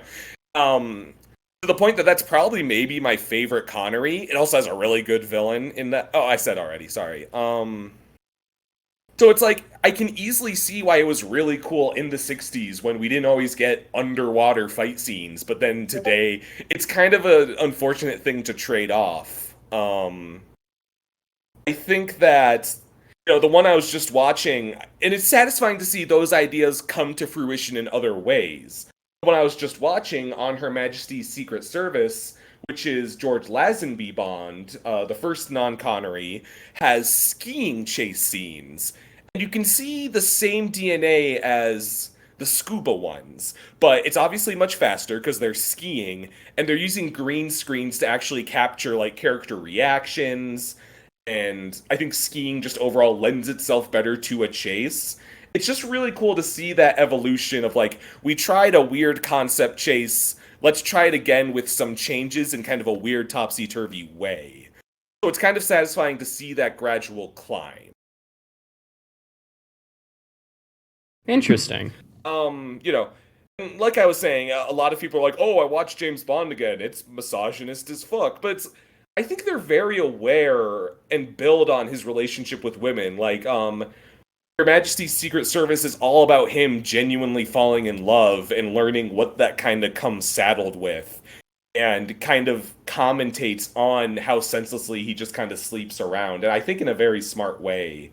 That one, the love interest is Diana Rigby, who's the old lady in Game of Thrones, and once again Last Night in Soho, and it's a very cool thing to see her like in her like young, probably 30s. It's just like very cool to see like the small touches of Olenna Tyrell that are still in her and her strong personality. So yeah, I'm gonna have to. There was a weird bit where there was the Connery movies, and then Her Majesty's Secret Service is the one George Lazenby movie, and he didn't like being Bond, so they switched to Connery for one more. Then I think it's Roger Moore, and that's when they get really strange. That's when he goes to space and shit. So I'm kind of looking forward to those, but I'm having a lot of fun ingraining myself in the world of Bond at long last. Well, that's good. Yeah. I love a good. There's nothing like a Bond one-liner, and I'm ashamed. We've gone. Speaking of baby chicks in a meat grinder, in the ski chase scene, that he knocks one of his adversaries into one of those big snow blowers, and a bunch of just like gory red snow chucks out of the other end. And Bond just watches. Literally put somebody in a meat grinder later. And Bond just watches this happen and goes, "Guess she had a lot of guts." How did we go from I that? think it was. If this movie was made today, he'd go, "Oh, sorry. I guess that just happened." Oh yeah, he would, wouldn't he? That just happened. That just happened. He knocks a bunch of people off a cliff and cavalierly goes, "Guess they were on their way to a funeral." Like, just okay with it. Total sociopath, but I love him. Boris Grishenko. Boris Kloshenko. I am invincible. I am invincible. Are you talking about the fucking Eddsworld animation of that? Oh yeah, no, I forgot they did that too. Oh. And they had like fucking Tord voice him. Fucking I love watching like the Eddsworld behind the scenes stuff and seeing Tom Ridgewell be like, "Ed did not know how to act. I don't know what the fuck we were doing." My God. All right, news time. News time.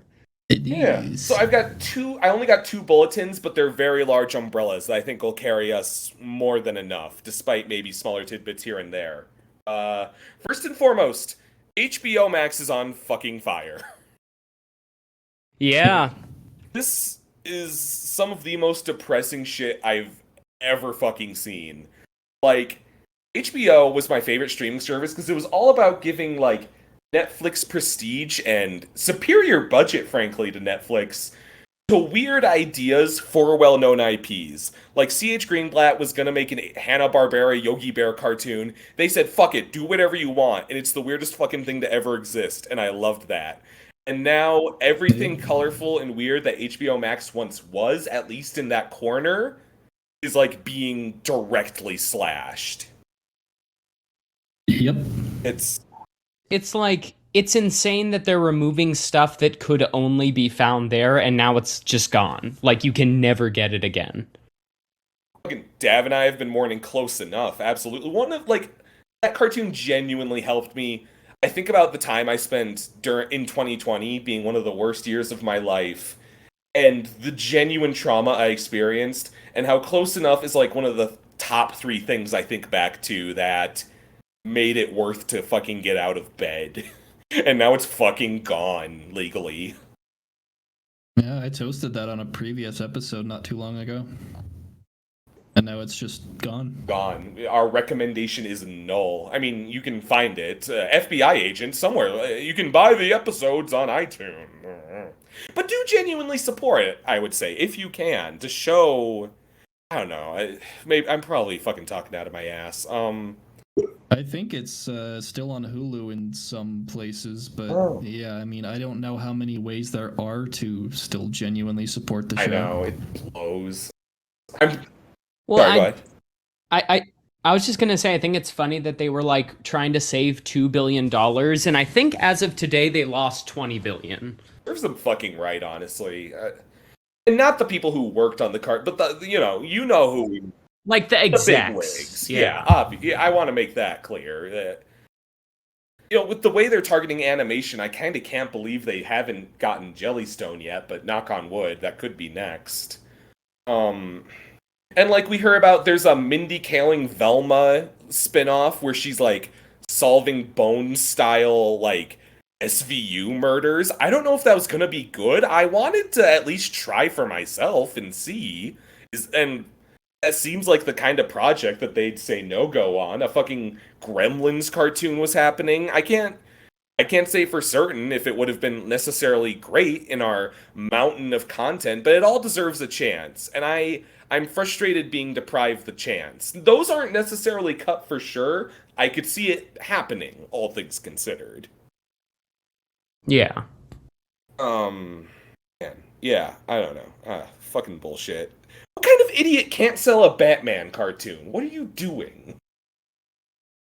Yeah, they had so many good ideas that they just. I mean, it's like how Netflix canceled the Bone animated series that they had planned. Just Oh yeah. it's like a silver platter of just This is going to be amazing if you put in the slightest amount of effort, but nope, they're just flushing it down the toilet. Fucking dog shit. And fuck me, I don't know. And like, I didn't grow up as like a Warner Brothers kid the way some people are a Disney kid. But if it's DC, Cartoon Network, Adult Swim, you know, and Looney Tunes, that was some of my favorite shit like throughout my life. It just happened to be, and it's like my little island is all shook up in particular. I don't know. Fucking sucks. It's one of those things where it's like you know how net neutrality we were all scared about, and then it kind of didn't impact us directly that much. I keep hoping that this will just go away, but every time I look at Twitter, 5 great shows are just deleted. Yeah. And that's a downer. Evo news. We got Evo news. Let's see. So, okay, who had new Fatal Fury on their fucking bingo card? I'm excited. I'm wondering. The hype. I'm wondering what its identity is gonna be. Like, if it's just one-on-one KOF 15, it's gonna have some big shoes to fill. But if they give it a distinct, like, kind of dingy aesthetic, it'll be fucking cool. Yeah. No Mortal Kombat, surprisingly. Not too. They've been real hush-hush. Every time there's, like, a new fighting game hub, people are like, Mortal Kombat? And Ed Boon is like, no. So I can't be too surprised. Allegedly Tekken 8, or perhaps the game is simply called Get Ready. That's the smirk. Samurai Showdown is coming to KOF, and it's getting rollback, and I bought Samurai Showdown just because of this announcement. I'm having a grand time with it. Street Fighter 6 characters. Am I missing anything? Not that I can think of. KOF. I think there's. Oh well, we got Bridget, who we've touched on. Brisket. Yeah. Brisket. There's a fighting game announcement that wasn't at Evo. It's the tiniest note. It's a small thing. It's a small thing. Could one of you help me read that? Do you know perhaps what I'm talking about? It's a small thing. No. This little thing. Ghiaccio is in JoJo All-Star Battle R! Yes! I was really happy about that. Are you winning, son? What'd you say? Said, are you winning, son? I'm winning! Listen, there were like 10 new fighters are coming to All-Star Battle R, and it didn't even cross my mind it would ever be a thing. I was like, oh, I wonder what Part 8 characters will make it in. Then we get to a point where it's 3 Part 5 characters, and I'm like, no, they wouldn't. And then, on that beautiful morning, listen, I went to Comic-Con cosplaying Ghiaccio, this minor one-off villain, and other JoJo cosplayers did not recognize me. and now he's in the fucking video game. So to that Mista cosplayer who was too cool to fucking recognize me, I win.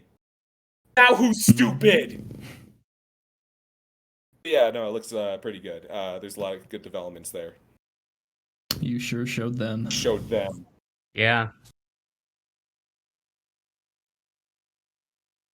Prosciutto and Pesci look really cool in that Yeah, too. that looks. See, I always wanted them in some form to be playable, but it was like you can't just have one and not the other. I didn't think they'd fully ice climbers them, but it kind of works. No, it's hilarious that Pesci is basically Prosciutto's stand. Yeah, honestly, kind of. And the Ultimate Chad Speedwagon is in it. Fuck yeah. Yeah, the new characters range from fuck yes to what's the fucking point. But overall, it seems to be shaping up pretty well. I do kind of like, because I have a feeling you're talking about Mariah for characters you're a little confused about. I think to be Well, Mariah and Pet Shop kind of. To be fair, those are if you're doing a story mode where those are kind of your only chances to play as Iggy and Joseph in the story mode of Part 3. I think, to be fair. I guess so. I think it's just hard, especially with Pet Shop, like from a competitive standpoint, because he can't be hit by low attacks. Oh, fucking! I think when he was revealed, like the old school weird corners of FGC that knew him from the Capcom game was like, no, this cannot be. Who else? I saw that there was a lot of disappointment around the lack of Part 7 and 8 characters. Well, I mean, we got Diego, and I personally, I thought all 10 characters, or at least like 5 of them, were going to be Part 8. I'm not quite sure why there's not. DLC, baby. I think. Well, the Twitter account for the official Twitter account for the game, like somebody tweeted at them like, why is there like so little for like the manga readers and so much for the anime, like the anime onlys? And the Twitter account tried to say something like, oh well, we're really trying to balance between for the anime fans and for the manga fans, but like I really do feel like the Part 7 and 8 fans are getting pretty shafted here. Especially considering, like, if you play through the story of the game, it completely spoils the stories of like, the mangas. It does it in these lame, like, PowerPoint slides, too, sadly. Yeah. Like, and then this happened, and then this fight happened. The nice thing, though, is that all the characters will be unlocked in this one, from what I've heard, so it's not necessary to do the story. That's good. We'll get what-if fights, too, which I find that more enticing than just, here's the story. I'm crossing my fingers we do get a Ghiaccio versus Pet Shop interaction, if they really feel like fucking giving me good food. And it's, I guess, I see where, it's easy for me to say, because I haven't done 7 or 8 yet, so I'm kind of just living my best life with my weird minor stand users from 3, 4, 5. I'm kind of cool with it. Yeah. I mean, Part 3 is my favorite, so I'm eating good either way. Yeah.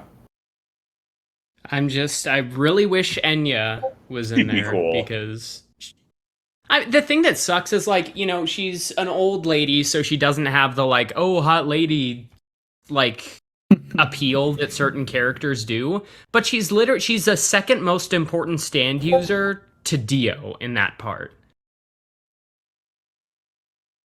So it's like, where the fuck is she? Well, what about Vanilla Ice? I mean, Vanilla Ice is like powerful, but Enyaba, like, she basically orchestrated the whole thing. Yeah. That's true. I'd say Whole Horse is up there as well. Maybe not Imp. I mean, Whole Horse is like appears a lot. I'm talking like story wise, like a lot of Jojo wouldn't have happened without her. True. Wait, we have low attacks can't hurt Pet Shop. High attacks wouldn't hurt Enya. She's short. She's tiny, old lady. Oh yeah. Wait, what about what's his name, Nukusaku or something? Oh god, no, he's a stage hazard. He's the most powerful stand user in JoJo. because he can turn into a woman. Yeah, DLC. And like I was on it because like I'm on my high of fucking my weird niche favorite Ghiaccios in the game. Why him and not Risotto, honestly?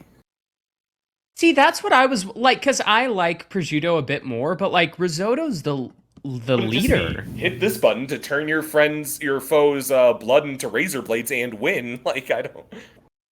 Or maybe they are saving some of those big cards. Well, okay. Again, on story mode, he doesn't fight anyone you could fight in the story mode. Ghiaccio and prosciutto do. Yeah, he technically fights Doppio. But you can't. Only Diavolo is playable. Yeah. I think maybe that's why. Or maybe they're saving him for DLC as well. And I think that'll be, like, All-Star Battle. I don't think it's necessarily a great fighting game, but it's a very good Jojo fan service game and very rich with detail. And I do really love these weird minor villains like Mariah and Ghiaccio and Pet Shop and Prosciutto are having like the love of an extensive fighting game put into them, because Araki does not make it hard with what a detail-oriented writer he is, Yeah. So I've got it pre-ordered. And it's coming out the same weekend as some more Part 6 episodes on Netflix, so I kind of can't wait. It'll be a JoJo joyful. Yeah, the next batch. The JoJo Friday in spirit, I suppose. Shame I have to go back and either reread that part of Part 6 or rewatch the anime because I've completely forgotten what happened. I think the anime is going to be worth it to see how on God's green earth they're going to, do Bohemian Rhapsody. Is that? I was going to say, are they really going to call it Flaccid Pancake? I don't know. I feel like there was like a next time in the localized name at the end of that last, let's see, JoJo Wiki. Limp Biscuit. It says Flaccid Pancake, Eyes of Heaven, so I guess we're not entirely sure. Guess we'll just have to find out. I could not believe that character was called Thunder McQueen, and he predates Lightning McQueen. Yeah. Fucking shit. JoJo. Well, do you guys have any other news bulletins to bring forward? Yes. Yeah. Yes, we do. Let's hear it. Will, you want to give this one? I'm not sure. Wait. I'm not sure I'm picking up what you're throwing down. Something outer space. Outer space? Killer Klowns. Oh yeah! Killer Klowns from Outer Space, the video games! Yeah. What are you gonna do with those Fucking eyes, awesome. boys? That was like every time Jeff Keighley does like a one-off event for game announcements, I don't really expect much because I know he saves most of the good stuff for the Game Awards. But like this was just completely out of left field. That we get a Killer Klowns from Outer Space video game announcement. Like it's like I definitely rather have it be something that's not like online co-op, but the fact that Killer Klowns is still getting love just makes me so happy. Well, I think it's exciting because it like opens the door for like more Killer Clown stuff to come out. Yeah, well, they were gonna do a sequel, but they canceled it. Yeah, I feel I'm like not sure how well they would do a movie nowadays. I don't know if they could really recreate that's that a lightning in a bottle thing. They definitely have to like up the cheesiness like to 11. Yeah. I think my favorite line in that whole movie is the lady who answers the door and sees these horrifying clowns and goes, pizza. Dun, dun, dun, dun, dun, dun, dun, dun, dun, dun. God, the Killer Clowns, like, you bring that up, the Killer Clowns soundtrack is way better than it has any reason to be. Especially the main theme, man. The Dickies went fucking hard. Oh, yeah. Fucking piano on fire meme. Yeah, I have that on my Spotify because that's just good. I know, it's just it's a song about, killer clowns, but it goes so hard. And I'm also with Will that I'm having a little fatigue of the asynchronous survival games. Like, I rented that Evil Dead game, and it just didn't do much for me. And then that, Yeah. even though I was looking forward to it, from what I hear, that Dragon Ball Breakers game is a little rough. It's a good thing we got an amazing Dragon Ball movie that I might talk about some other time. Definitely on this channel at some point. So yeah, so I think it's the most suitable formula for Killer Klowns, though, all things considered. I don't. like I said, I would really like to see a Killer Klowns game with the Destroy All Humans formula. Because that would honestly be the perfect way to do this. Is just, you play as the clowns and you go around fucking with people. Yeah. But also, other than that, I would really like to see the Killer Clowns show up in like a fighting game. Honestly, I mean, I don't quite know who they're owned by, but imagine them being in like Mortal Kombat. That would be so much fun. Oh man, That would be so sick. that'd be great. The punching bag decapitation fatality. Oh yeah. Gonna knock my block off. And I know it's not exactly a niche property. Like it's probably one of the biggest like cult films ever, but it's really big with mostly like boomers and Gen X. I feel like Gen Z, most of Gen Z probably hasn't even fucking heard of it. Like maybe those designs of the clowns get around a bit. Like I feel like before I saw the movie, it was like I was like, oh, I've seen an image of that among macros of other horror characters, but Will did have to show me the movie many times. I probably wouldn't have stumbled upon it of my own volition. Yeah, and I guess part of the problem is that most of like Gen Z and millennials don't really think that clowns are scary anymore, and if anything, kind of want to fuck them. I got a bad case of Clussy fever. But they're still great horror icons in my opinion. If we gathered every great horror movie clown, we'd get Pennywise, the Killer Klowns, Terrifier, which I haven't seen, but I'm saving for October. A coworker recommended it to me. And then Tiny Tim and Blood Harvest. I think that'd be a pretty solid set. But you guys didn't know Tiny Tim, the Tiptoes and the Tulips guy, played an evil clown in a scary movie. No. The only clown I can think of is John Leguizamo. Oh, yeah. Spawn. Violator. Jesus. Well, this was perhaps the most unhinged episode ever, unless we have more to add. I think we can close the Pandora's box of this insanity. Yeah, sure. All I have to say is read The Road Not Taken and watch Smosh Babies. And Killer Clowns from Outer Space. Killer Clowns from Outer Space. And don't watch baby chick meat grinder videos. Yeah. Don't watch it at 3 a.m. Yeah. With that in mind, I'm Tommy. I'm Will. And I'm going to go see what the weather's like in Nebraska. Check up on one of my favorite influencers. Have a good one, all.